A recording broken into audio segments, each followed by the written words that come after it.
Welcome to Luvitex Engineering, where innovation sparks progress and manufacturing shapes tomorrow. Today, we're going to explore a really fascinating concept, finding the absolute perfect heartbeat for any production system.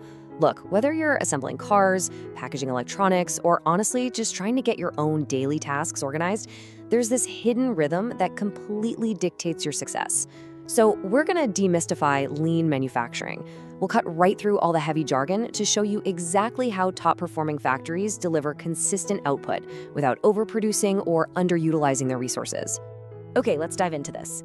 To really get lean manufacturing, you kind of have to understand the mindset first.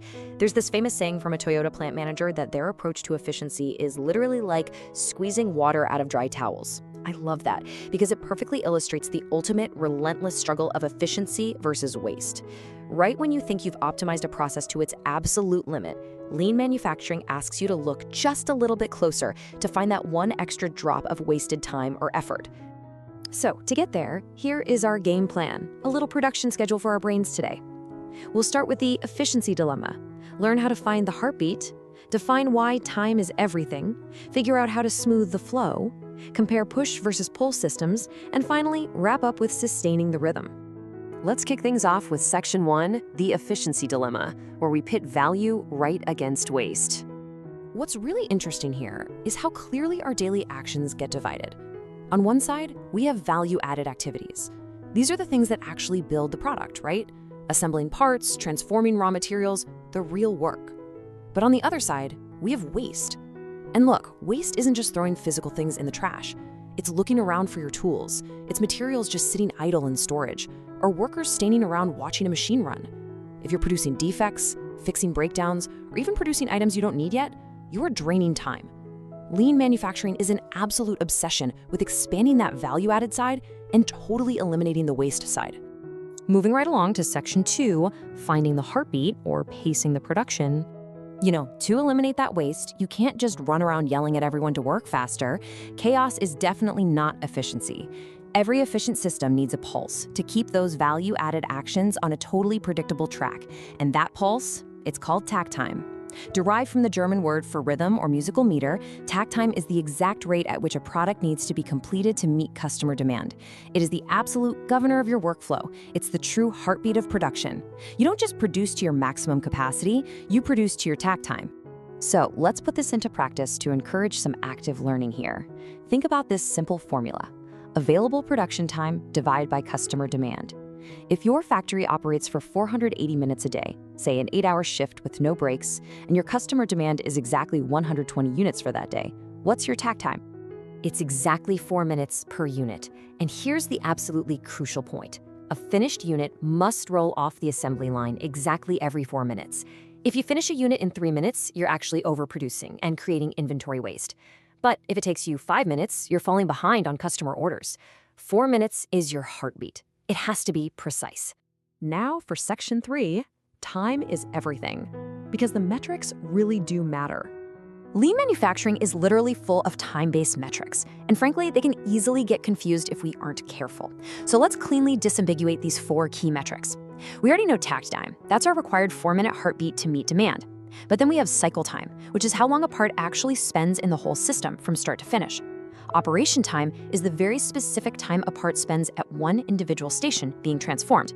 And lead time, that's the total time between a customer ordering and actually receiving the delivery. The ultimate goal of a lean manager is aligning your actual cycle time as closely as humanly possible with your required takt time. Which brings us to Section 4, smoothing the flow. We really have to rethink how things move. So how do we actually achieve this perfect rhythm? How do we smooth the flow without causing an arrhythmia on the factory floor? Well, it requires completely rethinking how we move materials. Our traditional instinct is to build up buffers.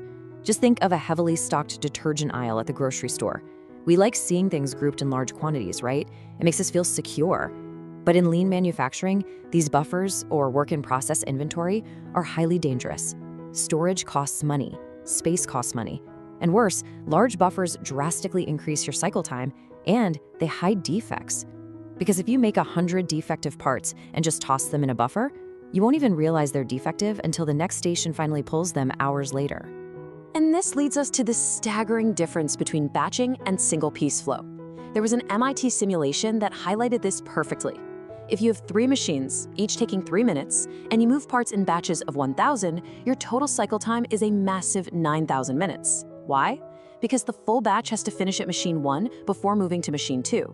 But if you use single-piece flow, moving a lot size of exactly 1 down the line as soon as it's ready, your cycle time drops to just 3,006 minutes.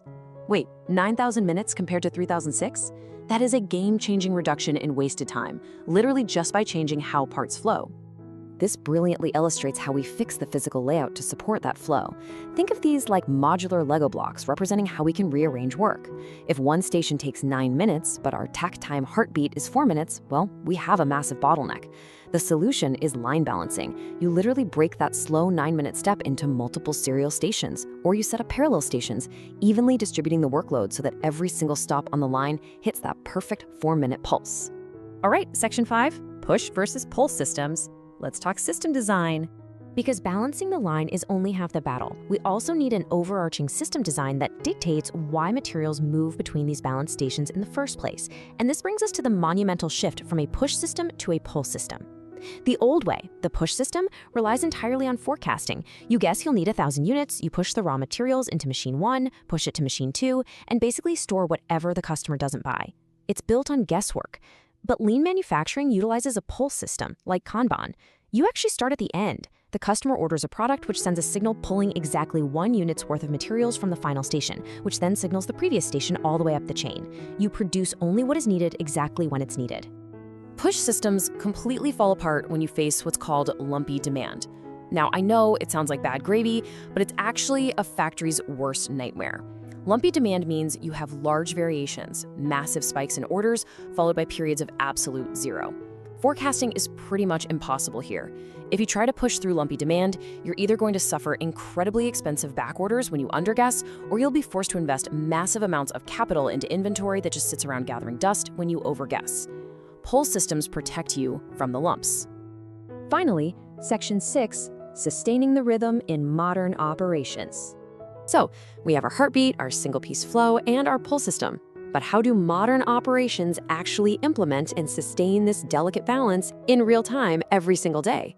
Well, the practical implementation follows these specific steps. First, define your available time, making sure to subtract breaks and maintenance. Second, determine your actual demand. Third, calculate that takt time. Fourth, align your line balancing to ensure workstations meet the pace.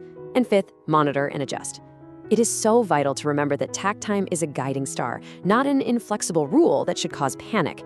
Demand fluctuates, machines break. The real goal is to build flexibility right into the rhythm. And honestly, this is where modern digital transformation takes over. Tools like Workerbase take lean manufacturing off the static whiteboard and turn it into living, breathing data. By collecting continuous real-time data on the shop floor, operators can see exactly how their pace compares to the expected takt time. Supervisors can identify bottlenecks the very second a station falls off rhythm, long before it snowballs into a delayed shipment. It allows the entire factory to dynamically adapt its heartbeat to changing conditions on the fly. It's a real game changer. Which brings us to the end of our explainer, and I want to leave you with a final thought.